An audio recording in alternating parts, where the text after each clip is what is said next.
इतने में तेजों में शरीर उस कबीर परमात्मा जो जिंदा महात्मा के रूप में थे मालिक उसमें समा गए और इतना नूर हो गया उस दाता का।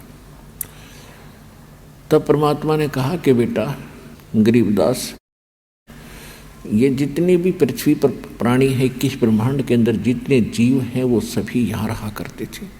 देखो सामने नीचे दिखा उनको अलग स्थान है, वो अलग से 30 सेकंड पोर्शन सेकंड पार्ट का, तो उसमें दिखा के देखो वो सब इनके बंगले खाली पड़े हैं, कितने अच्छी इनकी शोभा है।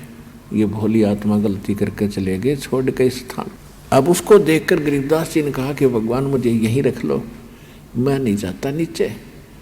परमात्मा बोले बेटा ऐसे नहीं रख सकते, आप जब यहाँ थे आप भक्ति से परिपूर्ण थे और सब इच्छा से गए हो, अब मैं आपको अपनी इच्छा से लाया हूँ।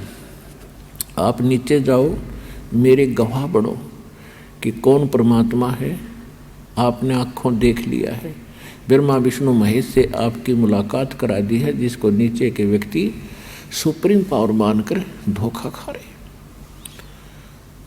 और ये धर्मराज था जो सबका न्याय लेखा जोखा करता है, जो आप अभी आपसे मुलाकात कराई थी, और इसको मैंने आदेश दे दिया है, दे रखा है। मेरा जो भक्त हो जाएगा, ये अकाउंट नहीं करे उनका, वो मेरे को पास आएंगे। अन्यथा देखो वो कैसे उन्होंने नरक में डाल रखे हैं, किसी को कहीं सजा दे रहा है, ये यही दिलाता है। और जो मेरी शरण में आ जाता है ना, फिर ये काल के दूत उसको सताते नहीं। और जाओ तो आप मेरे गवाह बनो बेटा, आपके भाई बहन बहुत दुखी हो रहे हैं। और कलयुग के अंदर एक ऐसा समय आएगा, मेरा इस काल के साथ वायदा हुआ है और इसने स्वयं कहा है कि कलयुग में कितने जीव ले जाना। तो जब कलयुग की बिचली पीढ़ी शुरू होगी तब मैं सबको पार करूंगा, और उसके लिए ये आपके गवाही की आवश्यकता पड़ेगी कि हु इज गॉड, परमात्मा कौन है। तो गरीबदास जी को समझा बुझा के वहाँ से तैयार किया और बताया कि मैं 120 वर्ष काशी में भी रहा था, बनारस में, लेकिन ये भोली आत्मा मुझे पहचान नहीं सकी। और आप जाना, मेरी गवाही देना।